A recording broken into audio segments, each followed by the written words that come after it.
मला पब्लिक आज सकाळ सकाळी पाईपलाईन मध्ये थोडासा प्रॉब्लेम आला. तर मग ते पाईपलाईनचं काम चालू होतं. तिथं हे करून आपल्याला तुतीची जिथे जिथे मर झाली होती ती रोपं लावायची होती. मग काय तुमच्या भावाने घेतली रोपं आणि लागला ना कामाला. आपण नाही ऐकत कोणा. आपलं काम असलं का आपण भीत नसतं. रोपं उचलली आणि जिथं जिथं मर झाली होती तिथे तिथे ठेवून घेतली. जेणेकरून नंतर फक्त तिथे जाऊन खड्डा घ्यायचा होता आणि रोपे लावून माती पुरायची होती. कचरा आम्ही कोणताही शेतात टाकत नाही, कारण की मलाच कचरा आवडत नाही.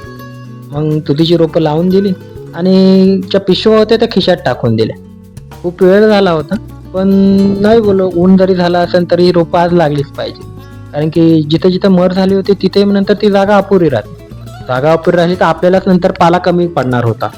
आणि ही जी रोपं आहेत ही सगळीच्या सगळी जवळपास माझी 11,000 रोपे आहेत. 11,000 रोपांमधली टोटल 301 झाडांची मर झाली होती. म्हणजे जवळपास काहीच मर नव्हती. पण तरी सुद्धा बोललो की आपली जी रोपं आहेत ना ही लागून गेली पाहिजे.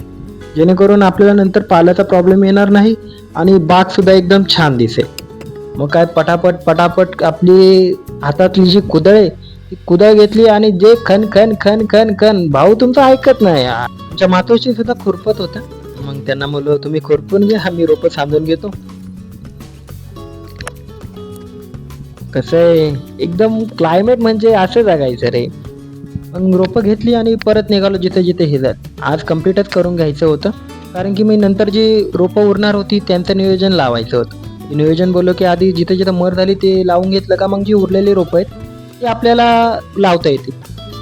मग रोपं दाखवली, मुळे वगैरे ही करून मस्तपैकी रोपं लावून दिली.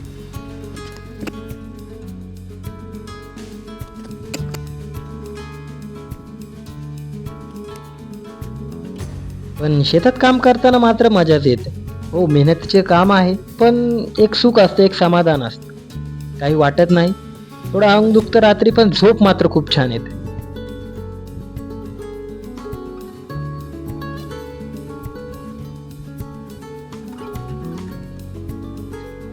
ढग सुद्धा पळत होते आणि मी सुद्धा पळत होतो.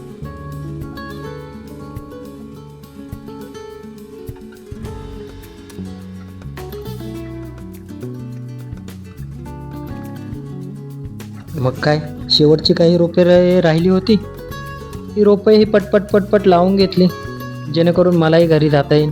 कारण की मग जी रोपे उरली होती त्यांनाही पाणी मारायचं होतं. मग ते आवरलं, घरी गेलो आणि जी रोपे उरली होती त्यांना पाणी वगैरे मारून घेतलं.